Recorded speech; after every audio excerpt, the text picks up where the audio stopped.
ఉమ్మడి తూర్పుగోదావరి జిల్లా ప్రాతిపదికన హెల్త్ అసిస్టెంట్లకు బదిలీలు చేపట్టాలని United medical and health employees union జిల్లా ప్రధాన కార్యదర్శి చీకట్ల శ్రీనివాస్ డిమాండ్ చేశారు. ఉమ్మడి తూర్పుగోదావరి జిల్లా స్థాయిలోనే హెల్త్ అసిస్టెంట్లకు కౌన్సిలింగ్ నిర్వహించి మలేరియా, ఫైలేరియా, జోనల్ మలేరియా కార్యాలయాల్లో అన్ని ఖాళీలను ప్రకటించాలని కోరుతూ United medical and health employees union ఆధ్వర్యంలో కాకినాడ జిల్లా వైద్య ఆరోగ్య శాఖ కార్యాలయం వద్ద హెల్త్ అసిస్టెంట్ల ఆందోళన చేపట్టారు. దీంతో జిల్లా వైద్య ఆరోగ్య శాఖ అధికారి డాక్టర్ నరసింహనాయక్ ఆందోళనకారులతో మాట్లాడి ప్రభుత్వ నిబంధనలకు అనుగుణంగా హెల్త్ అసిస్టెంట్లకు న్యాయం జరిగేలా చూస్తానని హామీ ఇచ్చారు.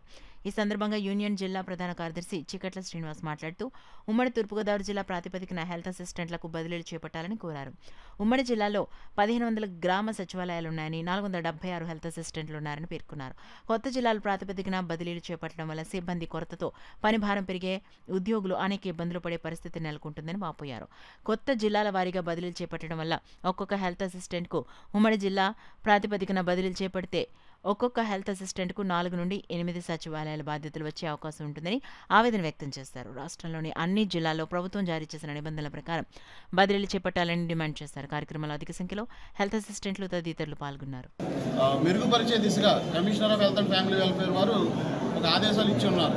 ఏంటి, హెల్త్ అసిస్టెంట్ అందరినీ కూడా NVBDCPలోకి అంటే డిస్ట్రిక్ట్ మలేరియా ఆఫీసర్ కంట్రోల్లోకి తీసుకొని వాళ్ళందరికీ 2 నుండి 4 సచివాలయాలు వచ్చేలా మ్యాపింగ్ చేసే విధంగా చేయమని చెప్పారు. కానీ వాస్తవానికి ఉమ్మడి తూర్పుగోదావరి జిల్లాలో 476 మంది హెల్త్ అసిస్టెంట్స్ ఉన్నారు. మనకు ఉన్నటువంటి సచివాలయాలు సుమారు 1500 అర్బన్తో కలుపుకొని.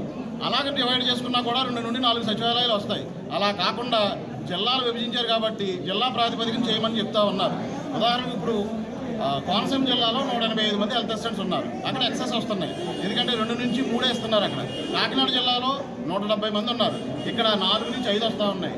అలాగే రాజమండ్రి తీసుకుంటే ఒక్కొక్కరికి 8 సచివాలయాలు వస్తూ ఉన్నాయి. మరి ఇది ఏ ప్రతిపాదికన మనం అర్థం చేసుకోవాలి? అలాగే ఫైలేరియాని, మలేరియాని ఎక్స్క్లూడ్ చేసి, అంటే ఫైలేరియాలో ఉన్నటువంటి హెల్త్ అసిస్టెంట్స్ని, మలేరియాలో ఉన్నటువంటి హెల్త్ అసిస్టెంట్స్ని కూడా వదిలేసి మిగిలిన వాళ్ళకి కౌన్సిలింగ్ నిర్వహిస్తామని చెప్తా ఉన్నారు. ఇది ఏ విధంగా సాధ్యం? ఎందుకంటే అందరూ హెల్త్ అసిస్టెంట్లు అనేది MPHA మేల్కి కేటాయించమన్నారు.